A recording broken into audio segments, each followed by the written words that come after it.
So, on this podcast, we're going to do things slightly different. Most of the times we hear about people's success and how good they are and how amazing they are at business.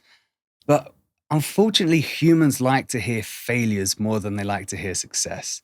So, we're going to kind of reverse engineer. I'm not even going to do an intro. You're going to find out who this gentleman is along the road with his failures, but also due to failing, how he became extremely successful by understanding how he messed up, the biggest lessons, and how he used those lessons to be successful.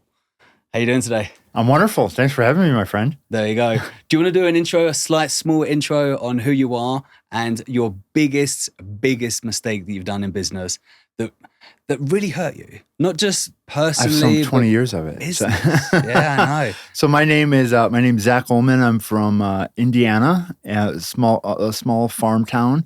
And I wanted to travel the world, make a lot of money, and help people. And I thought finance was the answer to that. So I went to school for finance, graduated at the top of my class, went into the real world, and I was wondering why I was broke still. I was making good money, but not the type of money I wanted. And it's because I thought finance was the whole thing, and I didn't realize the whole formula was I needed to learn how to sell stuff. And spent 15 years in a direct sales company, made my way to number 2. And today we're traveling the world and we scale businesses. I figured out the whole formula, marketing, sales, operations, and finance, and living my dream life. I love that. So throughout that journey, I'm sure you've had some highs and some lows. And there's probably a load of lows that you can talk about, but what's one that really, really hurts? One that you think, wow, like I wish I knew what I know now because that was a very tough time. I quit my job way too early. Right. They sell the vision Okay. of being an entrepreneur. I was making $100,000+ a year, working at one of the best financial firms in the world, Yeah. published author, had all the bells and whistles. And emotionally, I wasn't fulfilled. I worked 10 years to get there, just worked my brains out. Mm. And I quit, and I realized the biggest lever you have to pull to make money is marketing and sales. Mm.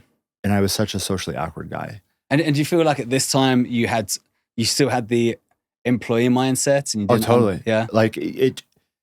That is such a transition to learn how to create something from nothing. Absolutely. As opposed to, when you're an employee, you're hooking your wagon to someone that's already got the ball rolling. Yeah.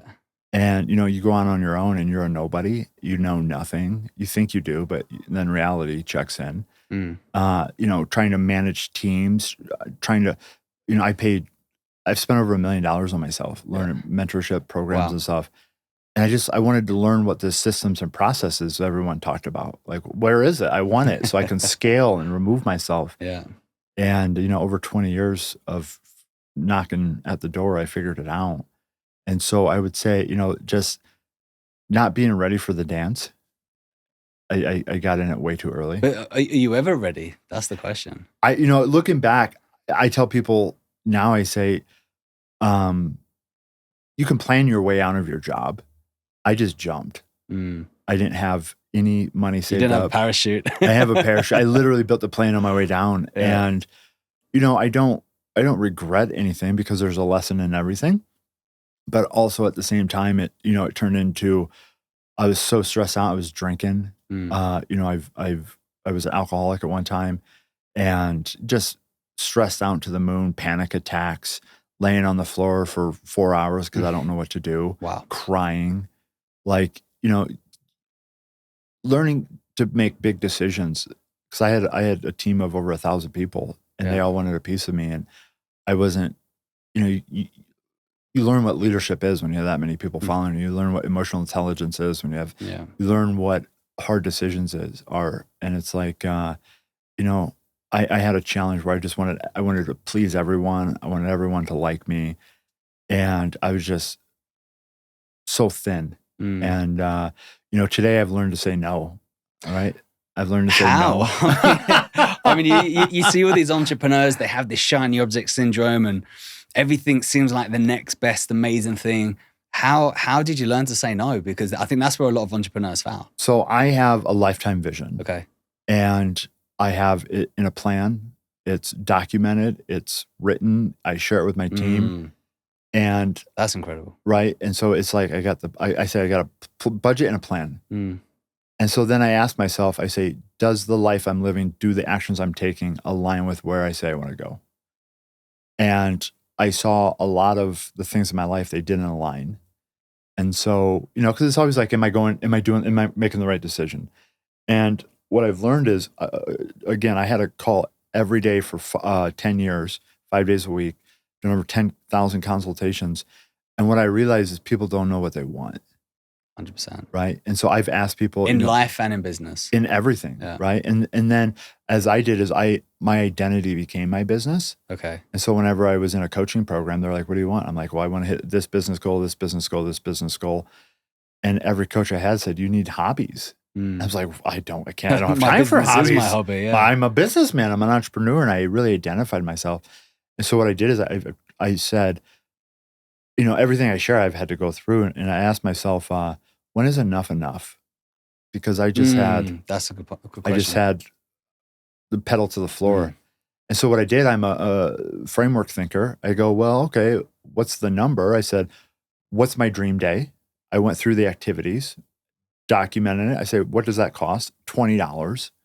What are the things I want to do weekly, monthly, quarterly, annually, once in a lifetime? Oh, wow. So I want to go motorcycle riding, hang out with tribes, spiritual work, dinners with my wife, like things like that, travel. I've traveled enough, lived in 24 countries, so I've sort of slowed down. It's like, so that's $2,500 a month. And then my typical budget of rent, utilities, things like that, is like $6,000-7,000. And so for less than $15,000 a month, I can literally live my dream life. But this mirage that we have in our head, we say it's $1 million or $100,000 or whatever. And it's like everyone's never happy. Everyone I've took through this, the number's super small. Yeah. Because they actually put the money to the money. And so I was over that. And so then I was like, what am I doing? And so that allowed me to take the pressure off myself. And so it's funny because once I took the pressure off, it became fun, became enjoyable. And then I said, okay, well, that doesn't serve me. That call doesn't serve me. That call. I was 7 days a week for 12, 16 hours a day. And so today I only take calls on Tuesdays. I have time to do this. You called me out yesterday. I'm like, let's do it. And so, right. And I think that's freedom, right? But I had to go through the burn. So talk to me about the framework, because I find that very interesting. Everyone thinks they need to understand their mission, vision, value, and purpose. Everyone says they've written it down, but you turn around and you ask someone, hey, on the spot, what's your mission, vision, value, and purpose? And they're like, and they can't tell you straight away. If you wanted to share some information on how important is it to build this vision and this framework, and how would someone do it? Because you got two things there. One person really wants to be successful, and they think, oh, I just want to make $1 million a year. But why? Right. What are you going to spend the money on? Do you need that $1 million? Are you going to be happy if you have more, if you're going to have less? So is there a step-by-step that you suggest to follow? So I call it the vision to reality strategy session. Vision to reality. So it's like, what's your vision? And then we back into it through the FOSSM. I've created a FOSSM framework. So it's the 4 components of business. You have finance, operations, sales, and marketing. Any business, all from Mango seller in the Amazon to a Fortune 500 on on the New York Stock Exchange. Those are the 4 components. And then the first question is, well, how much money do you need your business to make to serve your life? Right. As opposed to some stupid number that we just all pull out of thin air, right? Because we're sort of bred that. And so what I do with people is I say, your business is here to serve your life. What's your life? What's your dream life look like? And once we figure that out, I wanted to travel the world, so I had to learn online marketing, right? I wanted to be in the world of finance. So I'm like, okay, I got to figure out something in the world of finance. And then once I figured out what my life wants to look like, riding motorcycles, hanging out with tribes, hanging out with wives, my wife doing stuff like that, I said, okay, what type of business fulfills on that? Online, we do online stuff. And then how much money does my business need to net in order for me to make in this case, $15,000? And then you reverse engineer it and you go, how many things do I need to sell? And then you reverse engineer that and you go, how many people do I need to talk to? And it's like, okay, you talk to 1,000 people a month at this close. It's math, like your sales, right? It's just, and then I just bring it all the way down to net income. And then it's like, so that's all I do today is create budgets and plans. Amazing. And so once you understand finance, it's just a big math problem. Mm. The challenge is I talk to all these people that want to make money and they hate finance. Just like they, I talk to people that want to make money and they hate sales. Yeah. I'm like, like you have to learn sales. I fought it for so long, but it's the mechanism that has to be. It's the only transaction that opens the door for money. Yeah. And then I've seen people once they get to that 1 to 250 range, they can't bust through that ceiling because they don't know finance. Because they're like, they're sort of a glorified self-employed person. Yeah. But to get past that 200-ish mark, I've sort of 250. Like you have to be a legit business owner. You got to understand marketing, sales, operations, and finance. Yeah. And you're like a band conductor. We see it all the time. We have so many clients that come to us that are doing 20, 30, 40 grand. And they're like, hey, can you help me bring on a closer? I'm ready to scale. A closer's not going to magically fix their business. It's like, oh, okay. So a closer's going to come in. You've got no systems. You have no idea on your data. You have no idea on your financial tracker. Your lead flow is up and down. Like first implement your systems. Right. So you said there's 4 main things. Where would someone start? So before you said that you was an employee and then you've done the huge jump and quit and went straight into becoming an entrepreneur, would you suggest someone to slowly transition while they're building a business on the side or take the leap? I think it all depends on their character and their skill set. And so when I work with people, I go, what are your skill sets? You got time, money, knowledge, relationships, experience, like things like that. And then it's like, okay, you have to learn how to sell. So like when you're first starting off, this is my experience, like you're the salesperson. Even when you're CEO of a 20, 30, $40 million, you're still selling. You're just not selling to the customer. You're selling the vision, you're selling the team, you're getting on podcasts, you're sharing the vision. Yeah. So you're always selling. It's just like, what are you selling? Who are you selling to? And so I think that's such an important skill set. And so I would say if you're great at sales and marketing, it's much easier to make the leap. Yeah. Right. If you're, I've seen this. There's people that love sales and marketing. They hate operations. And then there's people that love ops and hate sales and marketing. And then everyone hates finance. Yeah. And so if you're great at ops, either find someone to partner with on the sales side, or become great at sales. I chose to become great at sales because I tried finding people and it was, flaky and they weren't committed. And so I would say do an inventory of your skill set. And I always tell people 6 to 12 months of money in the bank. Yeah. And like preserve capital. I trash my credit. I got started in real estate. And, you think everything's going to go as planned. Then reality comes in and, you you lose money. And, I've lost one of the biggest deals. I've lost $500,000 on a property. And it, it was. Was that due to negligence, not knowing, or? Arrogance. Okay. It was like my buddies, my mentors, the one, they're like, don't do that deal. And I'm like, oh, you don't know, the internal. Yeah. Like, I don't need to be told what to do. I know what I'm doing. You don't know who I am. I'm special. And that was a 3-year lesson of, man, it was horrible, but I trashed my credit. I had perfect credit, and it was like I never. So what did you learn from that lesson? Listen to your mentors, like listen to the people that go before you. And I used to think I knew, right? And today I say I don't draw conclusions. Like I'm just in the conversation. Yeah. And so it's like I never like on most things, I'm like, oh, this is the way it is. I'm like, oh, this is where I'm at in my discovery. Because the more I learn, the deeper it goes, and so it's, but I learned, listen to your mentors. Yeah. You said you've invested $1 million into yourself, into mentors. There's a lot of people that try and find the right mentor, or they see this online guru and they just don't even do any research and they dive straight into them and they don't get results. How did you find the right mentors? And what were you looking for in a mentor? So I would say, I was one of those guys that just sort of jumped. And so to give some context, I worked at one of the best financial consulting firms in the world. And so I had a strong background in finance.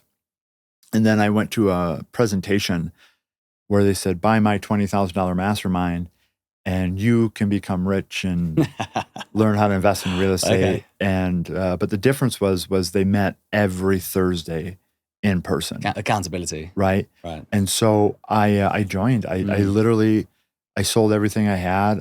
My dad died when I was 12. I sold his guns that were passed down through generations. So you didn't need someone to objection handle you to come up with the cash. No, I just wanted it. I didn't have it, but I wanted it. And so I sold my four-wheeler. Sorry, where does that way of thinking come from? It's like, wow, I don't have the money. I need to get the money. I need to sell all my possessions. Like, because most people don't do that. So where does that way of thinking come from? Suffering. I tried every other door, right? I tried it the way I was told, like, go this way, you work hard, you can have anything you want. And I did. I worked my brains out, 16 hours a day, you know, and, you know, it got me to where I was, but I was told I didn't have enough gray hair to make the type of money. And today I totally get it. You know, we're doing $1 billion M&A stuff, and it was like, I was 27, 28, haven't been beat up yet. And today I get it, but back then I was like, well, I can't change that. So I have to change the game I'm playing. Right. And so I hated, like, I just wanted to run. And I felt like no one was giving me a path to run on. I was like, give me courses, let me do stuff. Like, let me go get my certifications. They're like, oh, you know, not yet. And I just got fed up. And I go, well, I tried everything else. Let's roll the dice. Wow. And so you just risked it all. Yeah. And it was, you know, because I tried it the normal way. And, you know, I went there, I quit my job and I went there. I drove 200 miles round trip every Thursday and every Saturday for 3 years to go to the in-person thing. Wow. And an old beat up Saturn that I got out of my friend's yard. And, you know, you had to put air in the tire every day and antifreeze in it with no heater in Chicago weather. But it was like, every day I got in my car, I was like, okay, here's 100 plus miles to Chicago for my, and I was like, I just knew what happened if I didn't get in the car. Okay. I knew the life. But what was it about that mentorship that made you want to keep going? The in-person, it was in person. But what about the in-person? What makes that different to online? I saw other people win. I'd see somebody come in and they're like, oh, look at this house I just sold. Look at this check. I was like, you came in after me. You're like real, you know, it was real. As opposed to, you know, the online stuff. I'll be 40, so online wasn't that. I mean, it's sort of just starting. But it was like actually knowing the people that won the game, and they were real, and I got to see that they were authentic, and you know, they invited me to social events, and it was like, okay, you're a normal dude, and I get to get related to them, and they were approachable. And so, and they were very warm and inviting, and they believed in me. They're like, you can do this. Just keep coming, you know, just keep coming. That's all they stress. Just get to the meeting. The rest will figure itself out. 15 years later, right? Wow. So then after that, once you went through that mastermind, you said that you were in that for 3 years. I was in it. So it was a direct sales company. Okay. I was a product of the education. And then, so you buy a $20,000 education, and then you can sell it too. I didn't want to sell it. And then I moved to Arizona, and I'm pretty sure that's what Grant Cardone did with his 10X, is you can buy into it and then you become a representative and go out and sell it. I mean, it become a product. It's a great idea, right? And so I was able to quit my job, bought enough rental properties, moved to Arizona, bought a business, and I was missing that weekly meeting, that camaraderie, you know, the struggle, the wins, just the energy, the community of it. So I started my own, and I said, well, now I have overhead. I need to start selling this stuff. And so over the years, I became number 2 out of the whole country. Wow. And I was speaking on national stages and going international, I learned it. And how did you learn to get comfortable with speaking on stage? Because a lot of people that get into sales, and we see this all the time, we have so many closers that are great at sales on camera, And then you meet them face to face. They're socially awkward. You try to bring them up on stage and they can't even speak on stage. Did you go through stage coaching to get onto stage and have I've been through confidence? so one of the best But you things. didn't just turn up and be like, hey, dude, I'm confident. The first presentation I did, there was like 3 people. Right, okay. And I was in a suit and I would be like this. Hi, my name is Zach. Click. Thank you. Like just sweating. Right, yeah. Sweating. Nerves. Next week, I did it again. Every week. Just practice. Every week for 15 years. Yeah. And, and that's, I did every Wednesday, every Saturday. And I was sucked. I was absolutely horrible. But I knew it was the thing. Yeah. And I was willing to go through the pain and the embarrassment. And then I spent 5 years in a program called Landmark Forum. And what's that? It's personal and professional growth and development. And so it's like changed my life. And it's been around for 30, 40 years, different names. But essentially it helps you understand what it means to be a human being and how we operate as humans. So if we can learn how we operate, we can learn how to manage it. How to manage yourself, but as well as other people. Right. So the first step is manage yourself. Yeah, yeah. And then once you've mastered managing yourself, then we can help. That's my leadership came from that. And it was, I was a leader in it. They'd send me to people's houses to do presentations. And I paid to be in it. Wow. So they'd be like, Zach, you need to do an introduction. I'd go to their house with a whiteboard and I'd be like, and this is where I learned my sales training, honest God, because it asked we really got interested in people and we asked them what they wanted. And then sort of the wrapping up, close it was, well, how are you going to get that? I'd like to invite you to register for the Landmark Forum. That was and so I just took that extensive training in that, and I said, so I use that same framework of saying, what do you want? Now you're going to buy my real estate coaching mastermind. What do you want? Okay, we got this beautiful picture on the wall, this beautiful life. The picture's free, and then it's like, well, how are you going to get that? Yeah. And then I was the solution to get that. So you're selling the destination. Right. But if most people don't have that. So I'm useless. Yeah. I'm valueless unless they have a destination. And so I had to learn to help people create a vision and a dream. And then I had to help them get there. And so you sold their future self. Right. Absolutely. But I had to help them create it because they don't have an imagination. They don't have imagination. I remember I went through a program.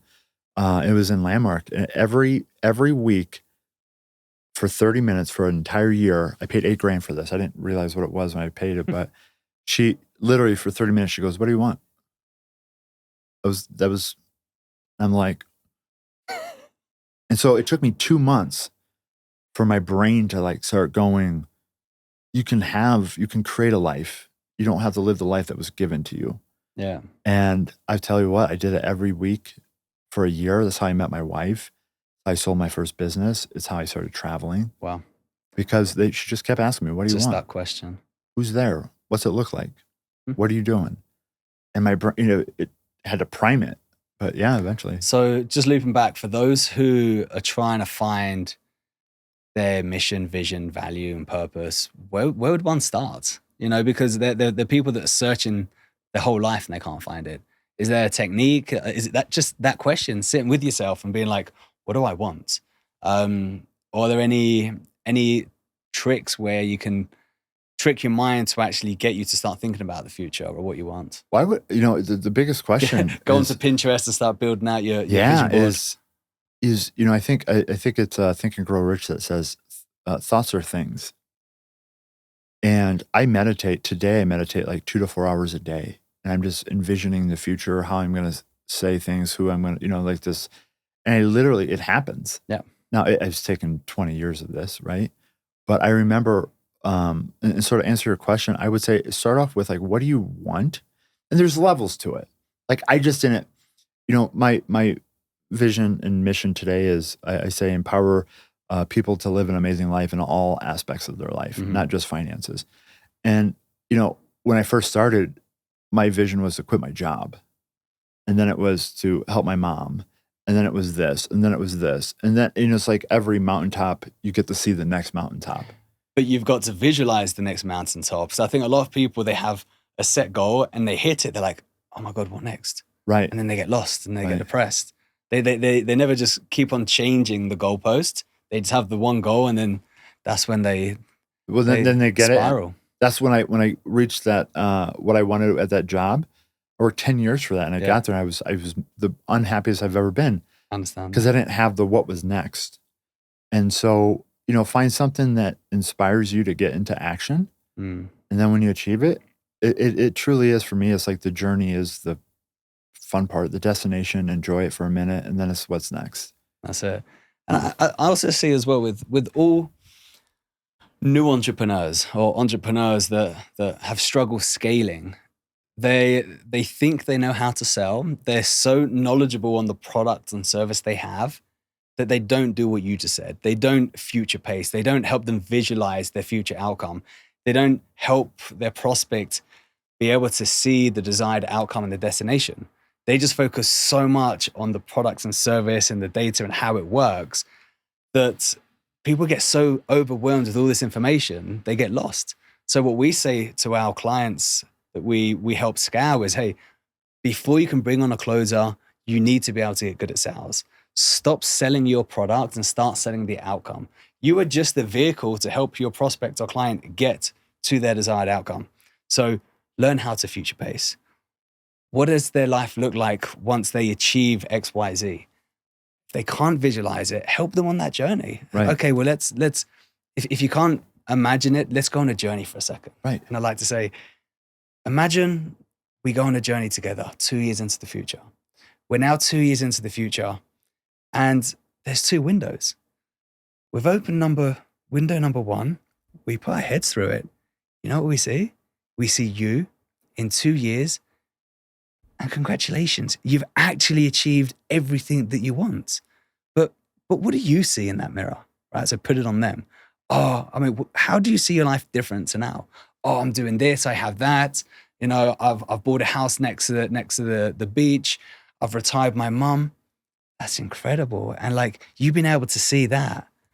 How does it make you feel? Like personally? Oh my God, it's incredible. Like, that's exactly what I want. It's like, okay, well, congrats. Like, you know that you can achieve it. And then there's the consequence. But then then you change your tonality. Breathe in. Then there's window number 2. We're in the future, not 2 years, 5 years into the future. We've turned up to window number 2. We open it. We put our heads through. You know what we see? We see you. In 5 years, nothing's changed. Still got the same problems. I mean, what do you see in window number 2? And just that, if you're a business owner and you know how to future pace and consequence someone, just that, you'll be able to double, triple your sales. Stop focusing on how your product works and focus on selling them the future outcome. So by the time you start presenting, they're already sold. And I think if business owners learn how to do that, they'll be able to make more money. They will have more time to spend on building a sales team so they can get off the calls and start growing. It's just a shame that business owners get so lost and so stuck, and they're like, hey, I don't want to do these phone calls. I'm not good at sales. So for those that are in the situation where they're not good at sales, how could you reframe their way of thinking of saying, hey, it's not sales. You're focused on too much on your product. Do you have any advice? I totally, because this is what I use. I would say actually care about who you're talking to. Right. Because have a conversation. Like if you're really, are you selling something somebody needs, or are you pushing your crap on somebody? There you go. And so when I built my community of real estate investors, like these people came to me and they wanted a better life. Mm. And I was like, okay, well, if I'm gonna sell them that, I need to support them. And I was there 5 days a week for 10 years. For 15 years, I had a call every Wednesday for 15 years. Wow. A call every Saturday for 15 years. Wow. Because I said, I'm going to show up. You going to show up? Lead by example. Right. And so it's just one of the most important lessons, just like show up. And so the people, and I actually cared about the person. So I wasn't selling them.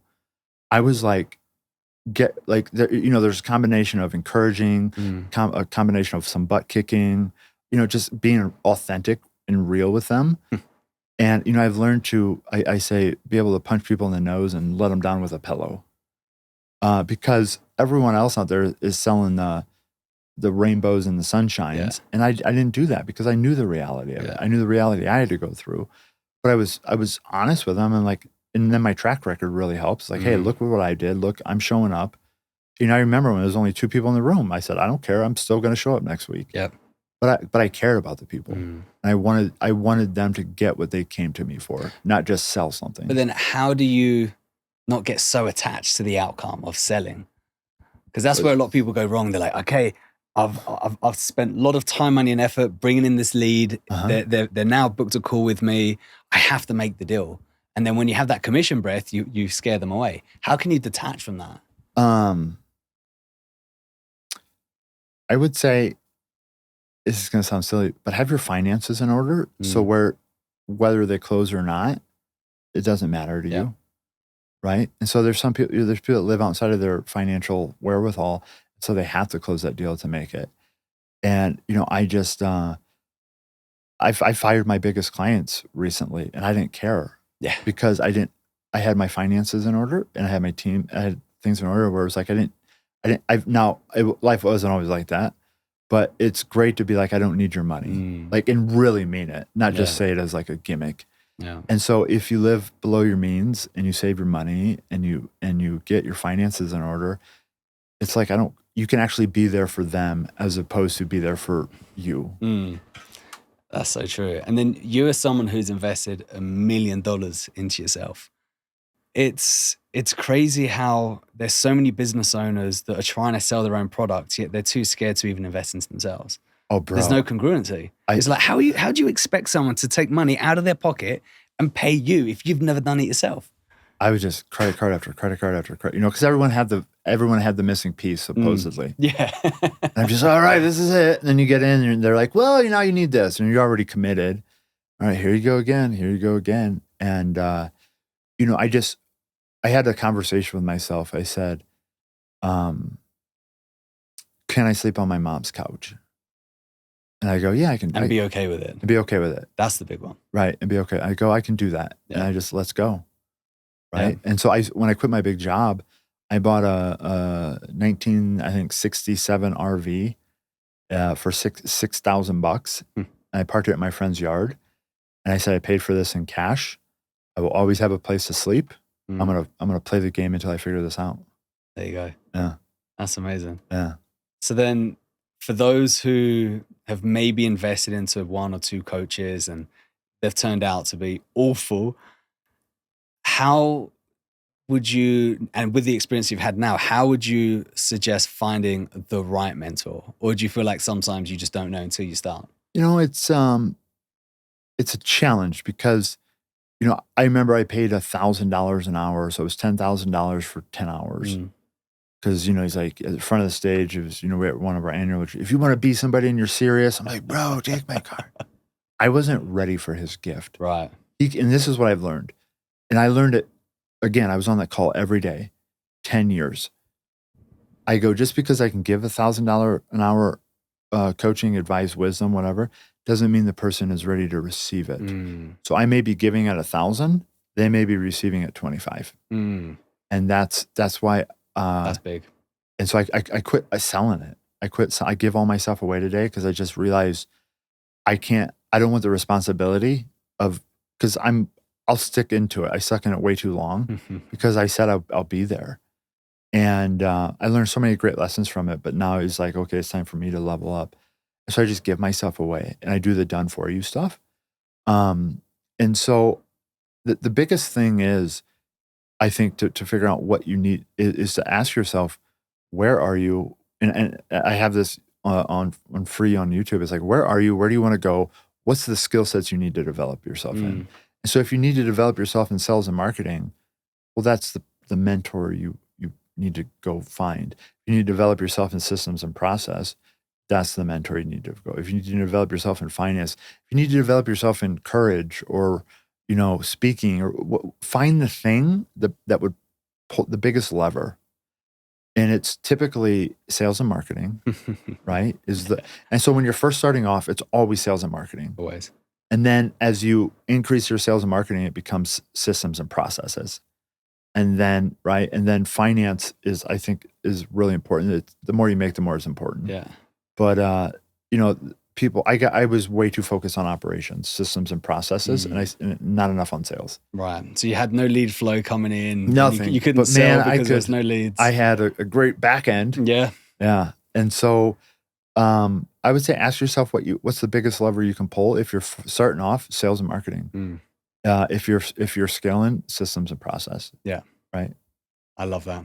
And if there's one of your biggest lessons that you've ever learned, what would you like to share with the audience? I would say my 5 values. So this is just built, like, beat into me. The first one is intention. Like, what are you doing? What are you doing? Why are you doing it? Why are you here? Why did you come to this mastermind? Like, what do you want to get out of whatever it is that you're doing? Second one is personal responsibility. I remember this, just my first coach I ever hired. He goes, quit blaming everyone else. You're at where you're at because of who you are and choices you made until you take responsibility. And my head wanted to explode. And I feel if you have those 2 tools, you can get through anything. Yeah. What are you doing? And take responsibility, even if it's not your fault. I remember, it's like, you got rear-ended. Well, take personal responsibility for it. And so I've just, that's what the work I'm doing today with the charities. It's like, who else is going to do it? Right? I'm like, I'll take that burden. Yeah. And the third one is integrity. And that's, depends on the situation, but, doing the right thing for what the moment calls. Fourth one is dream big. And fifth one is do the work. Do the work. There you go. So those are the 5 Absolutely. tools. If I'm not empowered, it's one of those. I love that. And I talk about it all the time. Intention. Why are you doing the things you're doing?